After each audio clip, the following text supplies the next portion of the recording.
The accused murderer of the CEO of United Healthcare, Luigi Mangione, is back in court today, the first of 3 hearings where his attorneys are pushing to throw out key pieces of evidence that were gathered during his arrest about 1 year ago today. This includes a 9mm handgun that investigators say matched the murder weapon used in the December 4th assassination, a handwritten notebook where Mangione allegedly outlined his plan to whack a health insurance executive, and his statements to the police after his arrest at that McDonald's in Altoona, Pennsylvania, claiming that he was not read his Miranda rights during that arrest.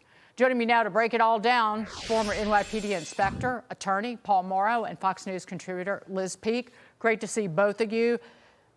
How do you think today goes? Today was in state court. It's a dirty courthouse. That didn't stop the grinning, made-up girls from showing up, which is altogether disgusting. Yeah, it's amazing. On the other hand, there will be a few dozen less people attacking ICE, I guess. It is an upside, right? So, look, this is very pro forma, okay? This is what you do when you hire a high-powered defense attorney. He's going to attack every stage in the process. And the first stage, if you go chronologically, is, okay, well, what happened when the cops came up on you? Of course you're going to go at Miranda. Of course you're going to go at the search. It's going to come down to a couple of things. Number one, there's a nuance here.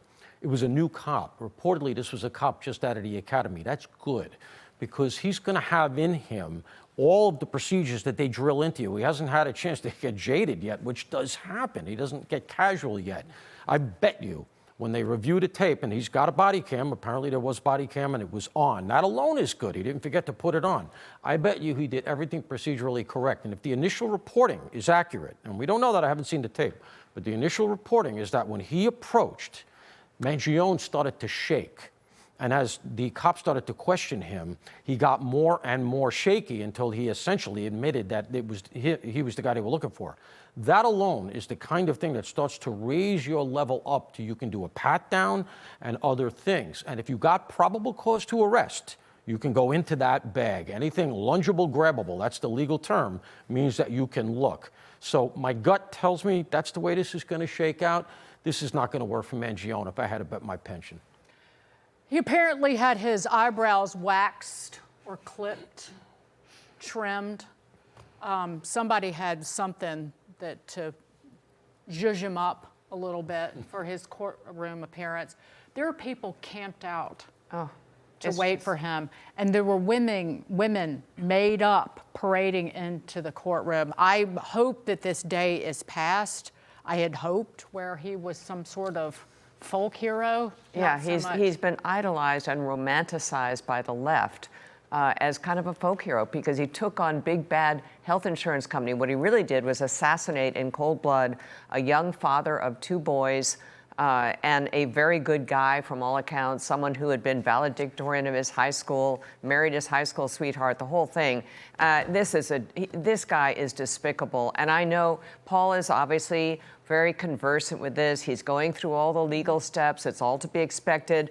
Honestly, I don't think he deserves any due process whatsoever. But I know he is innocent until proven guilty. But he's an incredibly privileged guy, came from a wealthy family, went to University of Pennsylvania and a prestigious high school, private high school in his hometown. I just think everything about him just screams entitlement, spoiled, and he's never kind of come forward and said, I'm sorry for this family, I'm sorry what I've done. You know, as you say, Dagan, it's just beyond comprehension that anyone thinks positively about this person. By the way, various news magazines and stuff have helped glorify him. Right. Shame on them. Remember the Rolling Stone put the Boston bomber on the cover. Yeah, shame on them, really. I know, and with that kind of privilege and wealth from his family, you expect them to prevent something like this from happening.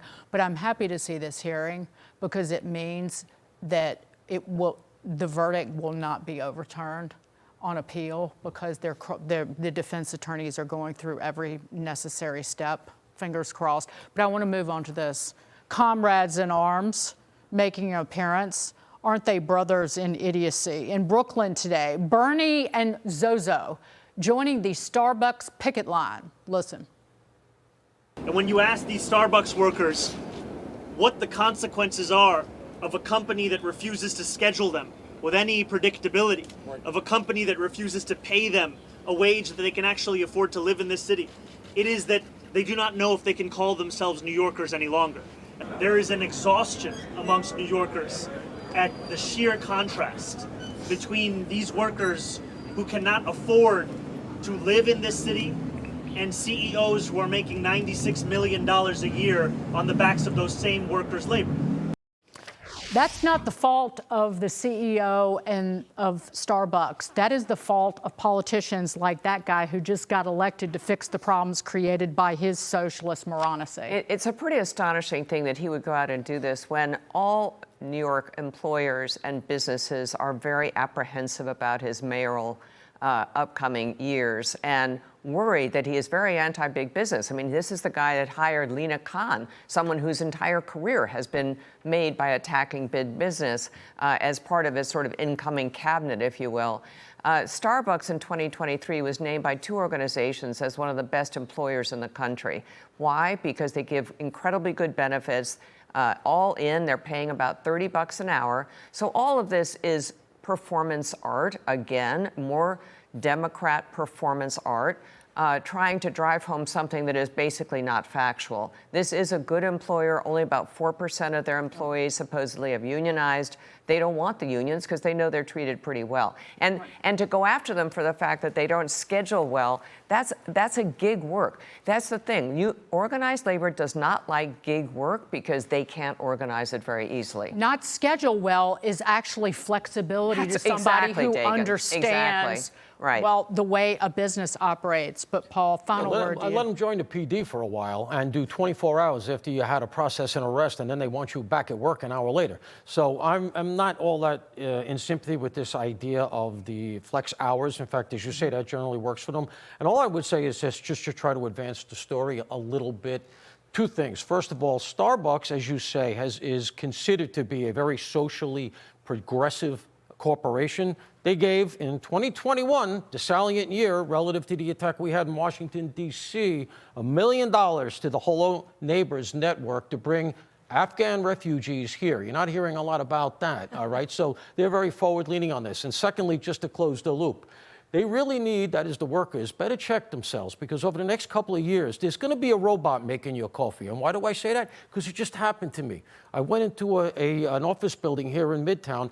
There was a machine there. It was a robot. It made the coffee, and it was perfect. So wake up. You're lucky to have a job. The people, again, the people who are making the coffee in Starbucks are operating what is essentially a robot, and they will quickly eliminate you if they can. And I'd rather have people. I'm not advocating for the robots. Of course you want people, but that said, business is business. Yeah. Paul scares me a little bit when he goes, business is business.